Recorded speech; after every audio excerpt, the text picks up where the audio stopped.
Good afternoon, everybody. Welcome to the Israel Brief with me, Rolene Marks.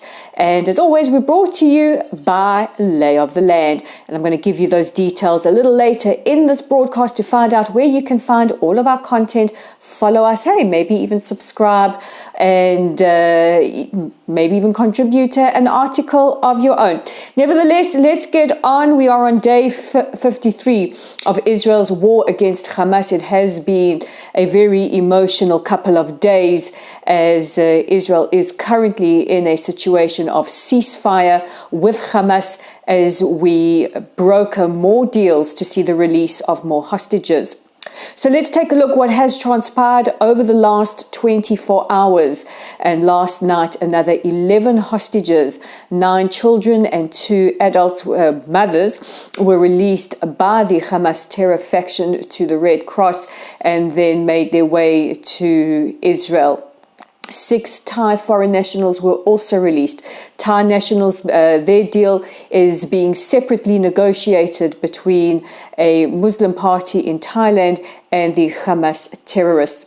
Yesterday, Hamas put in a formal request for a 2-day extension of the truce, and this was brokered by Qatar and Egypt. Israel has agreed to it, and the purpose of it is to secure the release of more hostages. We are expecting 10 hostages to be released today. Their families have been notified. Now, I know many of you out there are confused. Why has Israel said no ceasefire? We want to finish the job. Israel is being resolute. We will do everything we can to secure the release of our hostages, but make no mistake, we will be revisiting and we will be restarting our military campaign to eliminate Hamas. So yesterday a list was handed over, a lot of concern that there were names on the list that raised issues with the Israeli government officials. However, the transition did go off smoothly. Now, at this juncture, I have to mention the International Red Cross. Yesterday, I spoke about Alma Abraham. She is a hostage that was released 2 nights ago. She is fighting for her life. Her daughter very emotionally addressed the media yesterday saying that she holds the International Red Cross responsible. They did nothing to ensure that Alma received the medical care that she needed. She needed life-saving medicine. She is now fighting for her life. I also want to stress that in images that we have seen of the Red Cross facilitating the transport of Palestinian prisoners from Ofer prison and other prisons here in Israel, we have seen these prisoners waving Hamas flags. This is a flagrant violation of the Geneva Conventions, which speak about the importance of neutrality of Red Cross vehicles. So the Red Cross have a lot to answer for their conduct during this war. We have also started to hear some of these stories coming from the released hostages or returnees, as we will call them. It's absolutely harrowing. They speak about getting very little to eat, some rice and some pita, having nowhere to sleep except the ground or on plastic chairs. Some of them were kept in safe houses and others were kept in the tunnels and are having problems readjusting to light. They have spoken about how they had to ask permission to go to the bathroom and sometimes had to wait hours, didn't have access to the ability to shower, and only were given fresh clothes just before their release. One hostage who was forced to make a propaganda video for Hamas was also forced to write a thank you letter speaking about how well she was treated in captivity. Can you imagine for 1 second the psychological warfare and damage done by this? We've also seen some footage of Hamas making their hostages wave and say goodbye and thank you as they get into Red Crescent vehicles on their way to be transported to the Red Cross. This is psychological warfare. This is the psychological warfare that Hamas play, not just with the hostages, but also with all of us in Israel.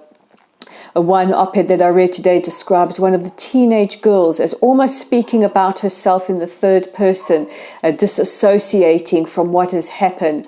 We understand that psychologists, trauma counselors have said they will each handle their trauma in their own way, but it's going to take many, many, many years for them to recover, if at all. One of the hostages has also reported that Yehia Sinwa, the mastermind behind the attacks, a ruthless murderer and terrorist, visited them in the tunnels and said to them, "No harm will come to you." I also cannot imagine how it must have felt for a hostage to see the person who is the most wanted terrorist in Israel, knowing that he is responsible for the murders, the massacres of your families and communities, standing right in front of you. His brother Mahmoud is also reported to have visited hostages in the tunnels. Last night, all of us were waiting to see if baby Kfir Bibas, 10 months old, he was a gorgeous little red head, his brother Ariel and their mother would be released. Sadly, this wasn't the case. And here I just want to mention the British media for making sure that Kfir is plastered on the front page of your newspapers, the Telegraph, the Sun, and the Daily Mail. Thank you for raising awareness about baby Kfir.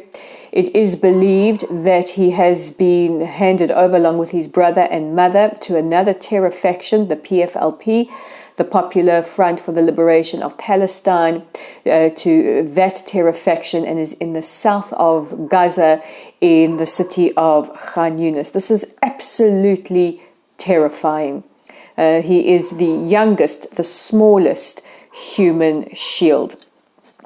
A short while ago, we were notified that Mossad chief David Barnea is in Qatar. He is meeting with his CIA counterpart and Qatari officials to try and broker an extension of the truce that would see the release of more hostages, including soldiers that are being held hostage by Hamas. We also can't forget that Hamas is still holding on to 2 Israeli civilians taken 7 years ago, Avera Mengistu and Hisham al-Sayed. We want them back as well as the remains of fallen soldiers Oron Shaul and Hadar Golden, who fell during Operation Protective Edge in 2014.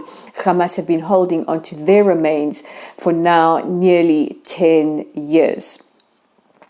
Yesterday, I told you that Elon Musk, the high-tech entrepreneur, the owner of Tesla and X, and philanthropist, was in Israel and toured Kibbutz Kfar Aza with Prime Minister Netanyahu. He also met with President Herzog, where the two discussed the importance of fighting anti-Semitism, especially on his platform X.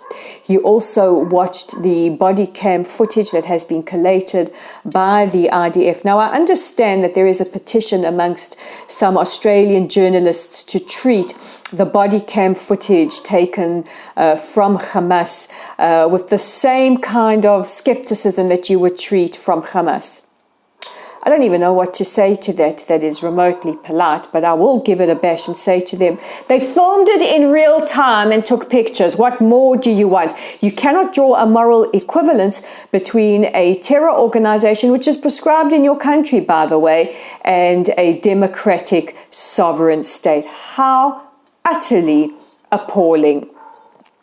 But Musk said that he wanted to help rebuild Gaza, but fully backs Israel's war with Hamas, saying Hamas has to be eliminated and that Gaza almost needs to be reprogrammed. Now, he's onto something very, very important there.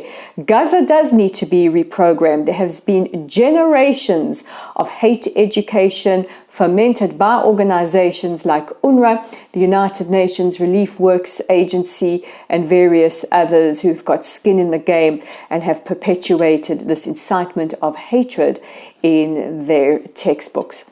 Meanwhile, we wait with bated breath to see who will be amongst the hostages released today. We are very, very concerned for many of the hostages who need desperate medical attention.